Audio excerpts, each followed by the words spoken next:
Assalamualaikum warahmatullahi wabarakatuh. Halo anak-anak, berjumpa lagi bersama saya, Bu Sarah, di mata pembelajaran fisika. Hari ini, kita akan melanjutkan materi bab 6 tentang hukum-hukum gerak benda antariksa.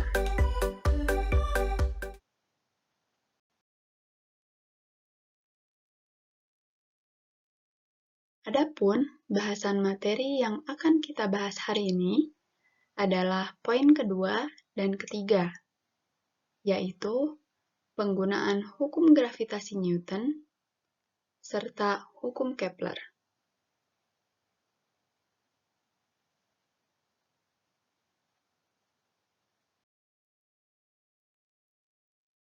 Tujuan pembelajaran hari ini adalah yang pertama, memahami penggunaan hukum gravitasi Newton pada benda luar angkasa, seperti satelit, planet, dan lain-lain.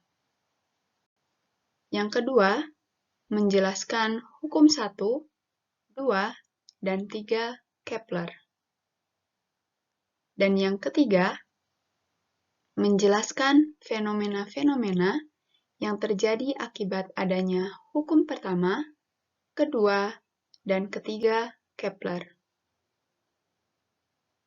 Baik, kita lanjut ke pembahasan materi yang pertama.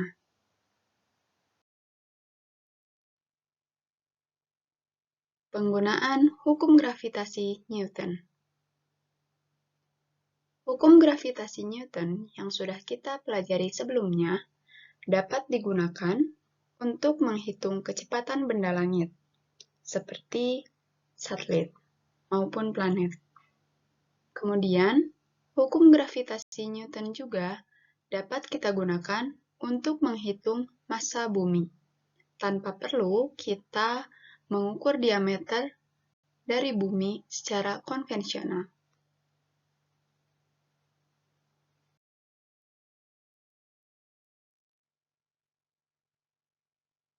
Menghitung kecepatan benda langit mengelilingi matahari.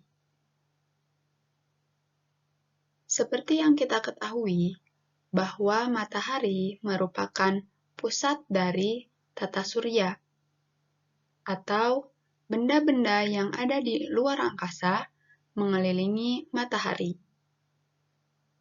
Nah, kecepatan benda langit yang mengelilingi matahari dapat kita tentukan melalui rumus V sama dengan akar G dikali M dibagi R. Dengan ketentuan, V adalah kecepatan benda langit mengelilingi matahari dengan satuan meter per sekon, G adalah tetapan gravitasi universal, M adalah massa matahari, dan R adalah jarak benda langit ke matahari dengan satuan meter.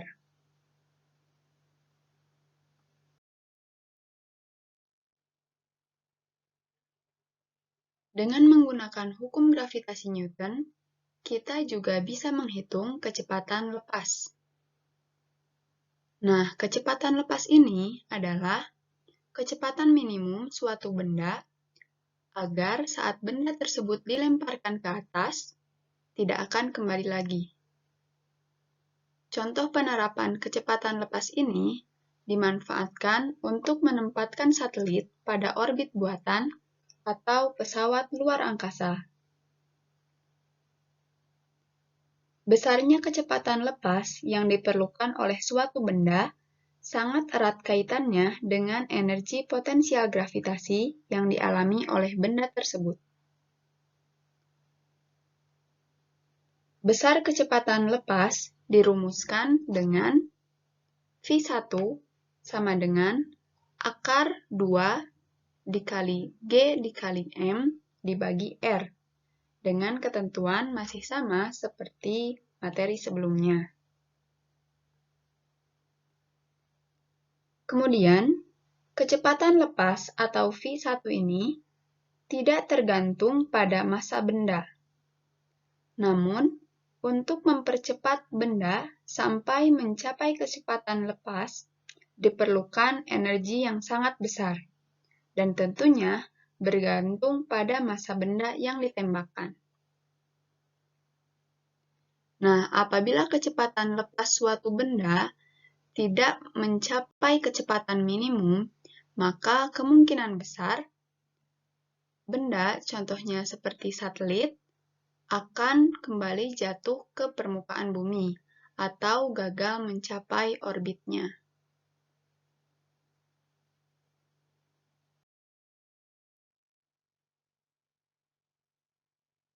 Penggunaan hukum gravitasi Newton yang ketiga adalah kita bisa menghitung massa bumi tanpa perlu kita mengukur bumi itu sendiri dengan menggunakan timbangan.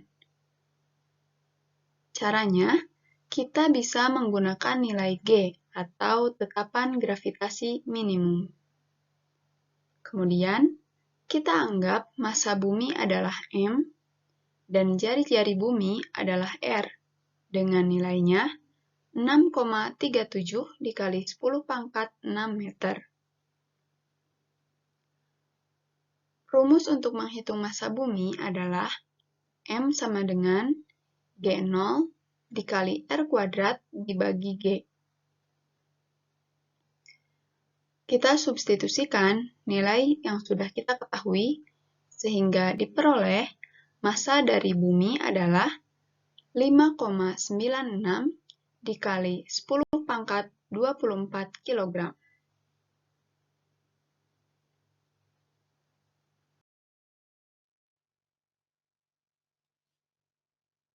Penggunaan hukum gravitasi Newton yang keempat adalah menghitung kecepatan satelit. Setelah sebelumnya kita bisa mengetahui kecepatan minimum satelit atau kecepatan lepas agar satelit bisa mengorbit pada orbit buatan, maka kita bisa menghitung kecepatan satelit setelah berada di orbit dengan cara menggunakan rumus V sama dengan R akar G0 dibagi R ditambah H.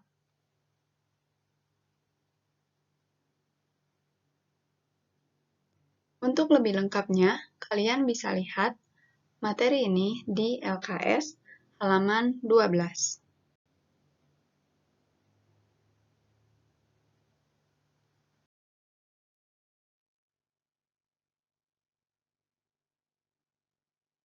Baik, kita lanjut ke materi yang kedua mengenai hukum Kepler. Hukum Kepler ini ada 3, yaitu hukum pertama, kedua, dan ketiga.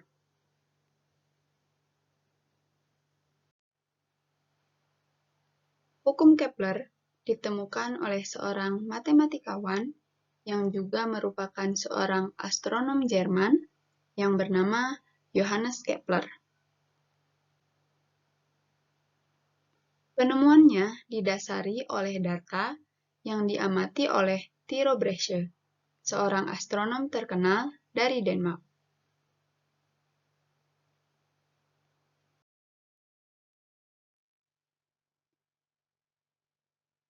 Nah, sebelumnya, pernahkah kalian memikirkan hal apa yang menyebabkan terjadinya pergantian siang dan malam, sehingga keduanya memiliki fenomena atau terasa begitu berbeda?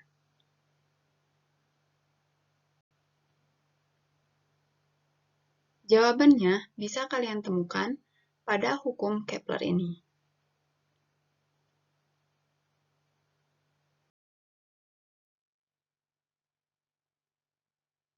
Hukum pertama Kepler.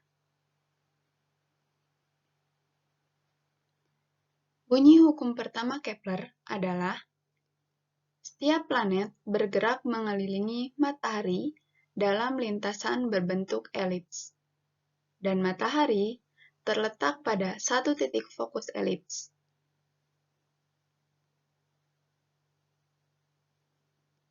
Planet melakukan rotasi dan revolusi dalam geraknya. Rotasi merupakan gerak planet berputar terhadap porosnya, sedangkan revolusi adalah gerak planet mengitari matahari. Akibat dari adanya gerakan rotasi dan revolusi ini dapat dilihat pada tabel berikut.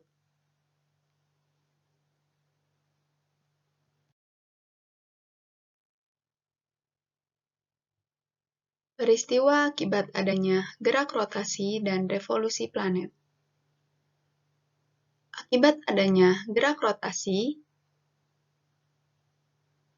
di antaranya, yang pertama, peredaran semu harian benda-benda langit. Yang kedua, peristiwa siang dan malam, serta perubahan waktu. Tentunya, kita sebagai umat Muslim pernah merasakan waktu zuhur yang terlalu cepat. Contohnya misalkan belum pukul 12 siang sudah zuhur. Atau waktu zuhur yang terlalu siang. Misalkan lebih dari pukul 12 baru terdengar kumandang zuhur. Kemudian, yang ketiga adalah pembelokan arah angin dan arus laut. Yang keempat, perubahan arah ayunan bandul. Dan yang kelima, perbedaan percepatan gravitasi. Peristiwa akibat adanya gerak revolusi planet adalah yang pertama, gerak semu tahunan matahari. Yang kedua, perbedaan musim. Yang ketiga, perubahan lamanya waktu siang dan malam. Dan yang keempat, rasi bintang yang berbeda-beda.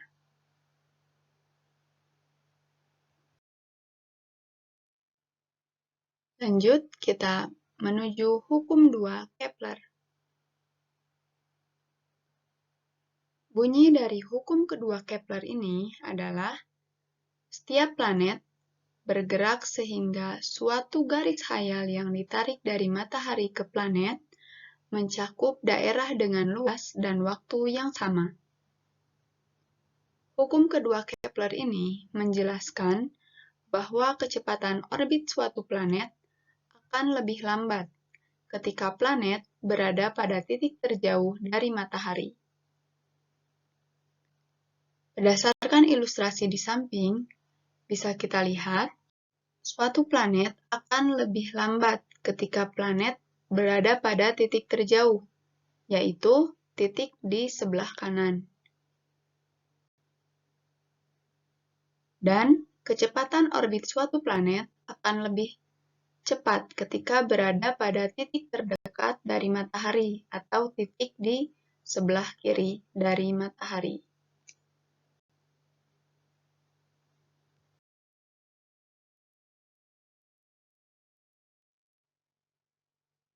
Terakhir, yaitu hukum ketiga Kepler. Bunyi hukum ketiga Kepler yaitu kuadrat periode planet yang mengitari matahari sebanding dengan pangkat 3 jarak rata-rata planet dari matahari.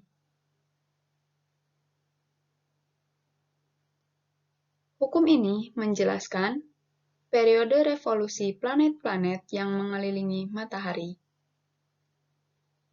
Planet memiliki periode orbit yang lebih panjang ketika planet tersebut letaknya jauh dari matahari, dan planet memiliki periode orbit yang lebih pendek ketika planet tersebut letaknya dekat dengan matahari. Tentunya, periode dari planet Bumi dan planet Neptunus berbeda, karena jarak keduanya dari matahari juga berbeda. Nah, hukum ketiga Kepler secara matematis dituliskan dengan T kuadrat per R pangkat 3 sama dengan T1 kuadrat per R1 pangkat 3, atau T per T1 kuadrat sama dengan R per R1 pangkat 3.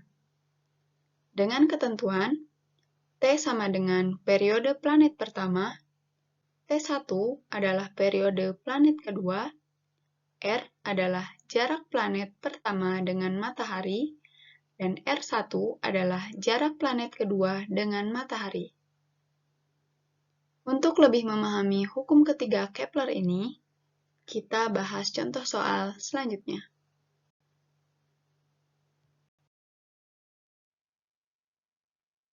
Contoh soal. Dua buah planet P dan Q mengorbit matahari. Apabila perbandingan antara jarak planet P dan planet Q ke matahari adalah 4:9, dari periode planet P mengelilingi matahari, yaitu 24 hari, tentukan periode planet Q mengelilingi matahari. Berdasarkan soal di atas, bisa kita ketahui perbandingan antara jarak planet P dan planet Q ke matahari adalah 4:9, atau RP banding RQ sama dengan 4:9. Kemudian, periode planet P atau TP adalah 24 hari.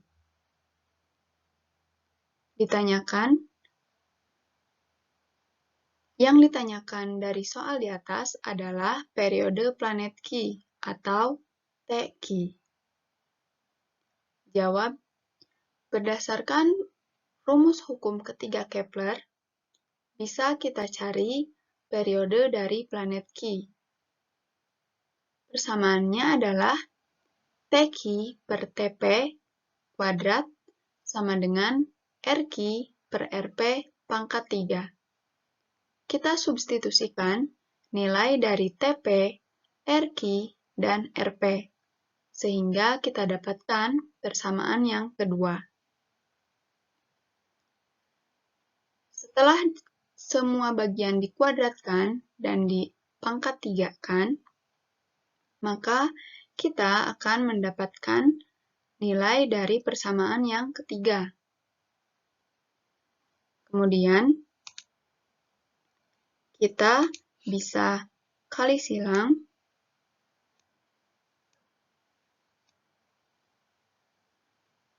Kemudian setelah dikali silang, kita bisa mengetahui nilai dari TQ kuadrat, yaitu 6.561. Untuk menghilangkan nilai dari kuadrat ini, kita bisa mengakarkan nilai dari 6.561. Akar dari 6.561 adalah 81. Sehingga bisa kita simpulkan bahwa periode planet Q adalah 81 hari.